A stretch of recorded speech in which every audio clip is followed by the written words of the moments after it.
Gente, nesse vídeo 42 eu quero fazer duas tarefas aqui, tá? A primeira é o seguinte, eu quero explorar um pouco mais os resultados que a gente obteve no vídeo anterior a respeito de processos de carga e descarga do capacitor, tá? Vamos falar um pouco mais agora sobre energia acumulada no capacitor e que está sendo dissipada no resistor no processo de descarga desse capacitor, tá legal? Vamos fazer uma análise sobre as energias, né? Acumulada e dissipada, tá? E aí depois eu quero fazer um outro exercício também sobre circuitos resistivos e capacitivos, tá legal? Então vamos só relembrar aqui o que a gente tratou nos últimos dois vídeos, né? No vídeo 40 e no vídeo 41. No vídeo 40 a gente tratou do processo de carga do capacitor, né? Então eu tinha esse circuito aqui original, pegava essa chavinha S e conectava no ponto A, né? Fazendo isso, eu fechava essa malha aqui de fora, colocando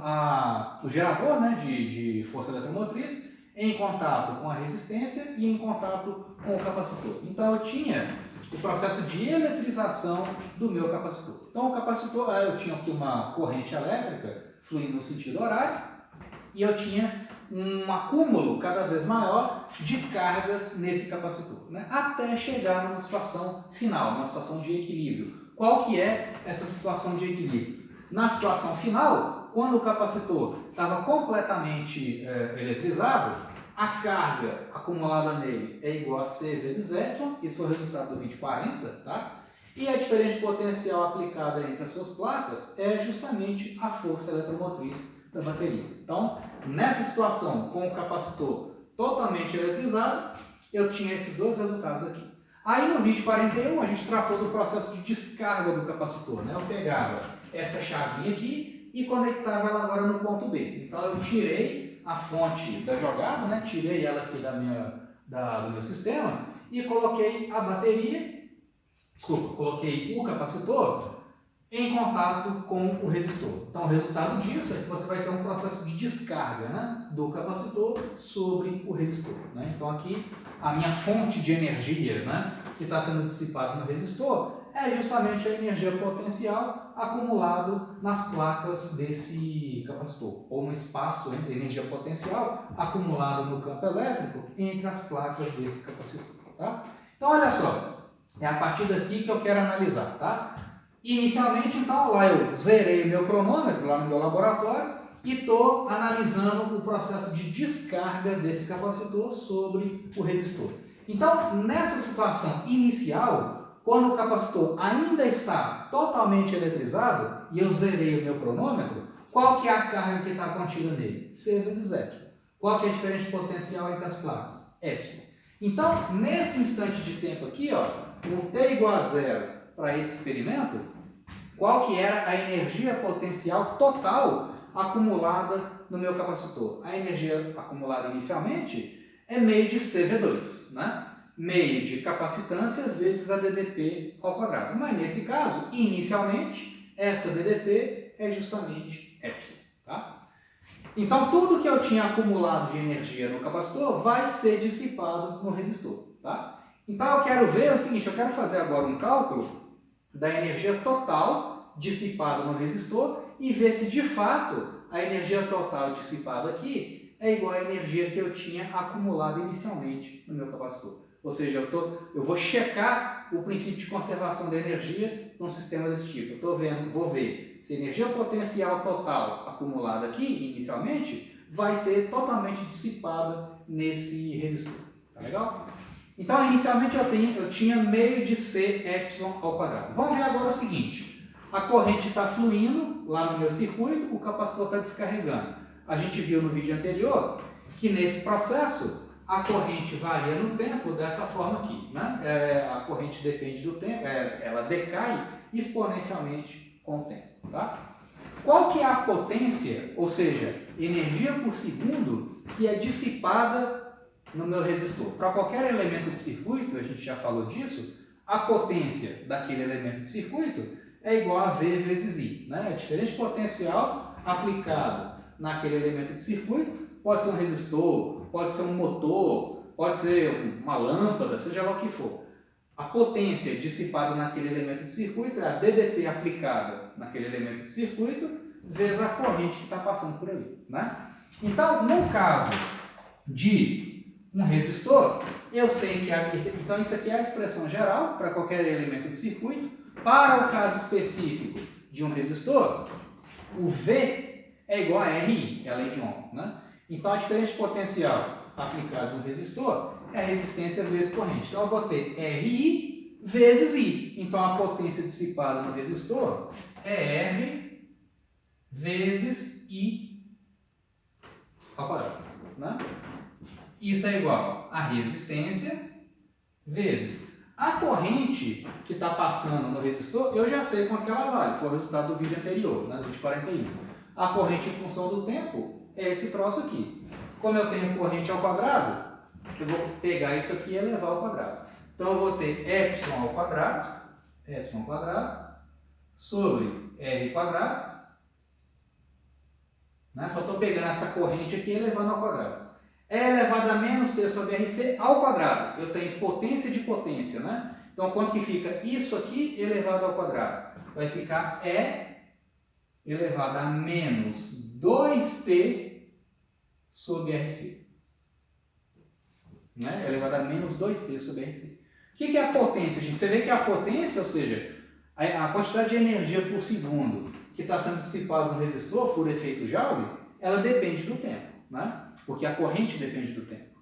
Então, o que é a potência? Potência é quantidade de energia dissipada no camarada, né? No caso ali no resistor, por efeito Joule, por unidade de tempo. Então, é dE dt. Né? Então, a quantidade de energia que é dissipada num certo intervalo de tempo infinitesimal dt vai ser o seguinte, ó, o meu dE dissipado no resistor vai ser R vezes epsilon quadrado sobre R quadrado. Aqui já dá para cancelar, né? Vai ficar epsilon quadrado sobre R, né? Esse cara aqui vai cortar com esse, então vai ficar epsilon quadrado sobre R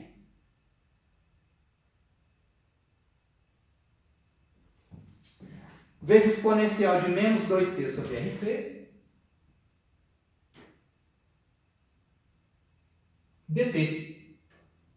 Né? Então, a energia dissipada no resistor no intervalo de tempo infinitesimal dt é igual a essa coisa aqui. Ó. Eu quero calcular a energia total que é dissipada no resistor devido ao processo de descarga do capacitor. Né? Então, se isso é igual a isso, e eu quero achar a energia total, eu vou integrar essa expressão. Então, a integral desse cara do lado esquerdo é igual à integral do lado direito.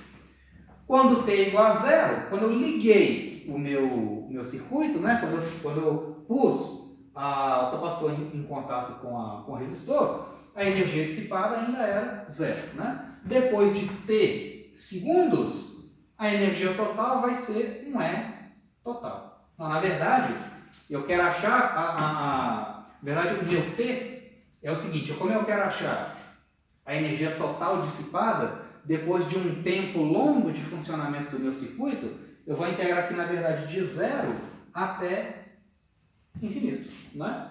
Porque aqui eu tenho a taxa de dissipação de energia por segundo. Então, eu tenho a energia dissipada num certo intervalo de tempo, é esse troço dt. Quando eu quero achar a energia total dissipada, depois de um tempo muito longo de funcionamento do meu circuito, para garantir que o meu capacitor foi totalmente descarregado, então eu vou integrar de zero até infinito, para achar, achar a energia total dissipada nesse caso. Tá? Então, vamos ver quanto é que fica. Então, fazendo o cálculo aqui, eu vou ter o seguinte, que a energia total dissipada no meu resistor, né, devido à descarga do capacitor, vai ser epsilon quadrado sobre R vezes. O resultado dessa integral aqui, gente, a integral da exponencial é ela mesma, né? Então vai ficar E elevado a menos 2t sobre RC, mas tem umas constantes aqui, né? Vezes, isso aqui eu tenho que multiplicar por menos RC sobre 2. Né? A exponencial desse troço vai dar a própria exponencial vezes esse fator. Porque olha só, Se eu pegar isso e derivar em relação ao tempo, eu tenho que recuperar a expressão original, né? Se eu pego essa exponencial e derivo no tempo, eu vou ter a própria exponencial multiplicado por menos 2 sobre RC. Então, quando eu tiver o menos 2 sobre RC vezes esse cara, vai cancelar, né? E aí eu vou ter a expressão original. Então, pega, na dúvida, quando você faz a integral, né, se você está com dúvida na resposta, pega a expressão, deriva e vê se você obtém o resultado original. E aqui sim, né? Derivada da exponencial vai dar esse cara, aí menos RC sobre 2, aqui quando eu derivar vai aparecer um menos 2 sobre RC, aí vai cancelar esse cara e vai dar justamente o meu integrando, né? Então aqui está correto.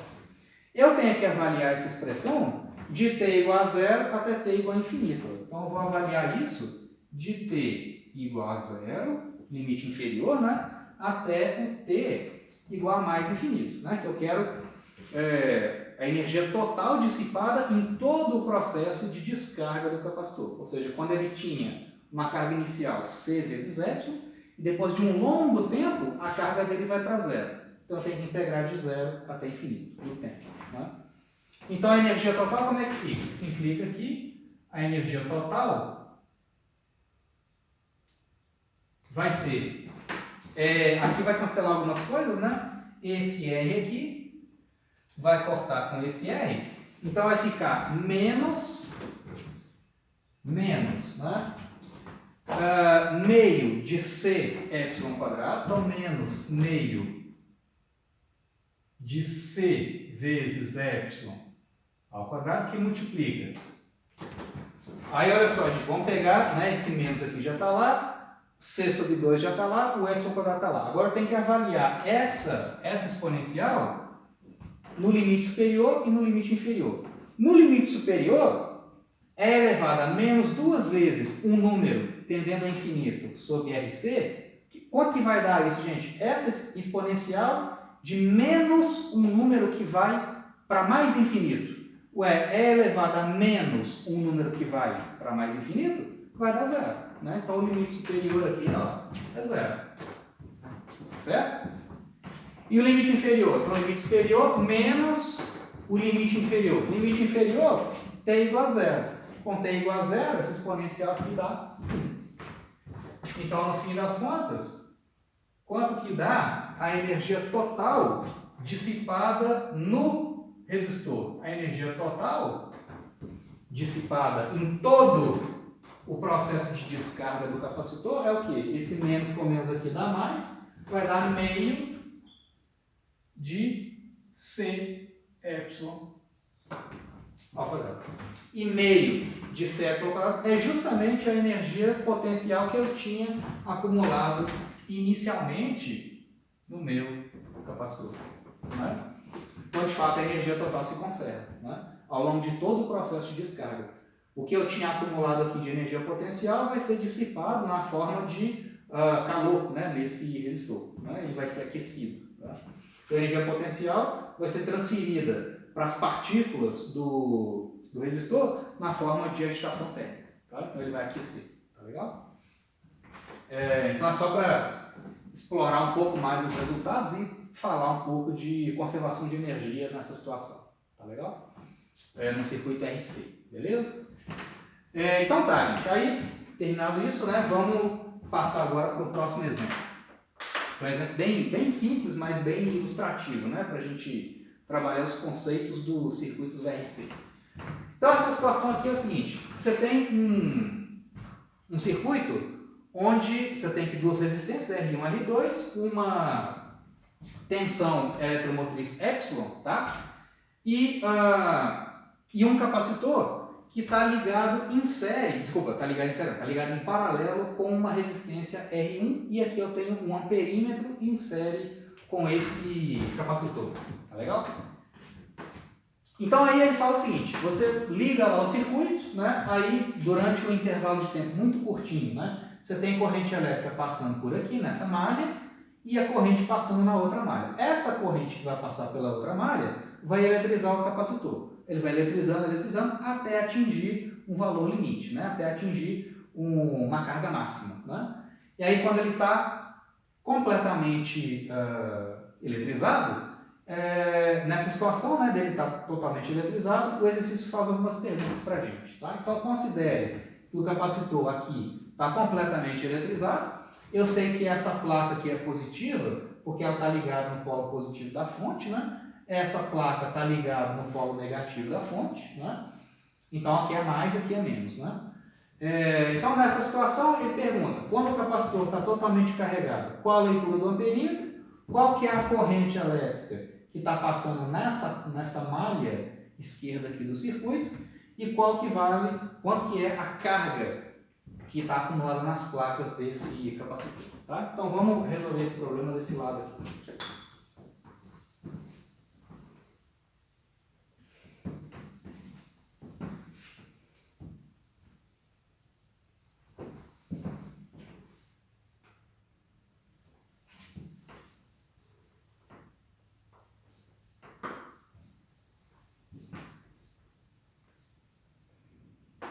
Então, gente, olha só, a letra A. A letra A é muito simples. Veja bem, gente.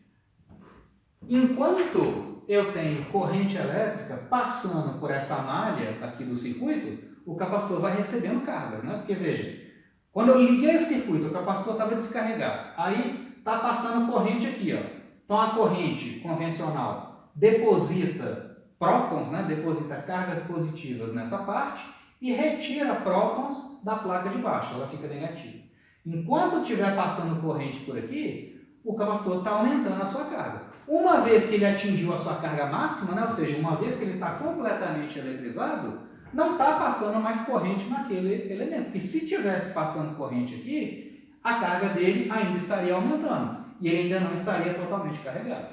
Então, na letra A, quando ele está completamente carregado, a leitura do amperímetro é zero, porque não está passando corrente nessa parte. Quando ele está totalmente carregado, não pode passar corrente pelo capacitor, ou nos trechos do circuito conectados ao capacitor. Tá? Então, na letra A, a leitura do amperímetro, né, com I lido pelo amperímetro, é zero, pois o capacitor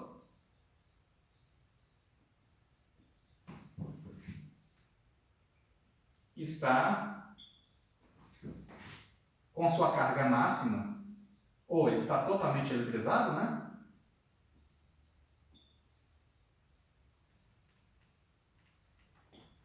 Totalmente eletrizado.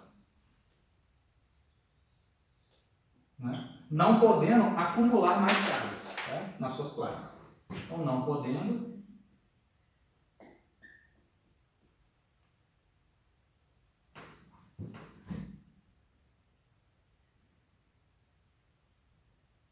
acumular cargas adicionais, né? Cargas adicionais.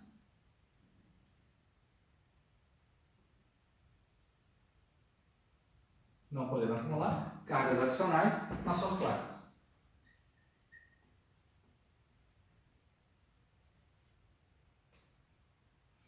Ou também, né? Pode fazer a resposta com a lógica inversa, né? Você pode responder assim, a corrente tem que ser nula, por quê? Se a corrente não fosse nula, ele estaria ainda sendo eletrizado. E o que viola a condição do exercício que fala que ele está totalmente eletrizado. Né? Então pode responder das duas formas. Tá? Aí letra B. Qual que é a corrente que passa por R1 e R2? Ué, gente, olha só. Se não está passando corrente elétrica por esse ramo aqui do circuito, então a corrente está passando toda aqui. Né? Então ela está passando completamente pelo resistor R1, pelo resistor R2 e pela bateria. Né? Então qual que é a corrente? Ué, a corrente que está passando no circuito, né, nesse ramo ali à esquerda do circuito, vai ser a força eletromotriz, Epsilon, dividido pela resistência equivalente. Né? Então isso vai ser a força eletromotriz Epsilon, dividido pela resistência total, que é R1 mais R2, eles estão em série. Né? Então aqui eu vou ter a resistência R1 mais R2.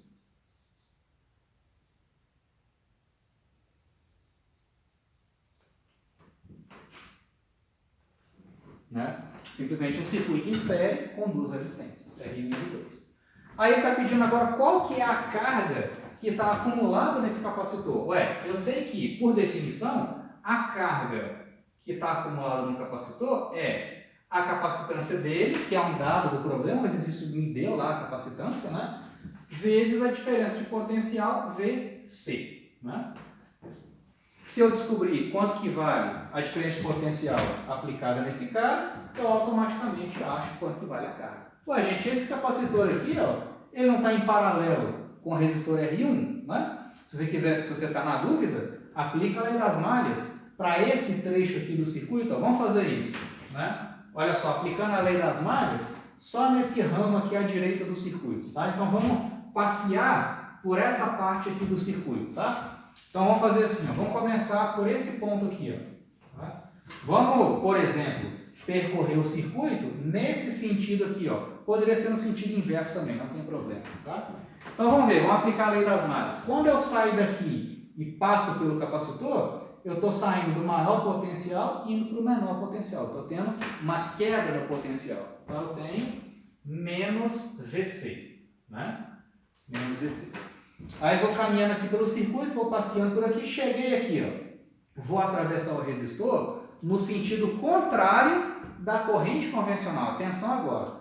A corrente convencional, a corrente de cargas positivas, ela sempre flui do maior potencial para o menor. Então, se eu estou atravessando o resistor no sentido contrário da corrente, eu tenho uma diminuição ou um aumento no potencial? Eu vou ter um aumento no potencial. Estou passando do ponto de menor potencial para o maior, então eu vou ter uma elevação no potencial, que é o VR1, né? Então eu tenho um aumento no potencial igual a mais VR1, né? Se eu aumento o potencial, eu tenho mais aqui, tá? Aí continuo o passeio aqui até voltar para o ponto original. Voltei para o ponto original, isso aqui tem que ser zero, é a lei das malhas, né? Ué, então essa equação me indica, de fato, que passo o VC para lá somar, né? O VC é igual a VR1. Então, de fato, né? Eles estão em paralelo. A diferença de potencial entre os extremos do resistor R1 é igual a DDP aplicada no capacitor, tá? Então, pronto. Aqui, ó, essa DDP, esse cara aqui, ó, é simplesmente o VR1. E quem que é VR1, gente? Qual que é a diferença de potencial aplicada no resistor R1? Pela lei de Ohm, isso é igual a resistência R1 vezes a corrente. A corrente eu já sei quanto que vale, né? Então vamos ver. Aqui continua na letra C, tá? Deixa eu separar isso aqui. Continuando aqui na letra C, né? Então a carga acumulada no capacitor é a capacitância, que é um dado do problema, vezes a DDP. A DDP é justamente R1 vezes I, né? Essa DDP aqui é igual a essa, que é igual a R1 vezes corrente. Então C vezes R1 vezes corrente, né? Isso aqui é a DDP aplicada no capacitor nesse caso. Então isso aqui vai dar capacitância C vezes R1 vezes a corrente. Quem que é a corrente? Eu já me deu aqui, ó, epsilon sobre R1 mais R2.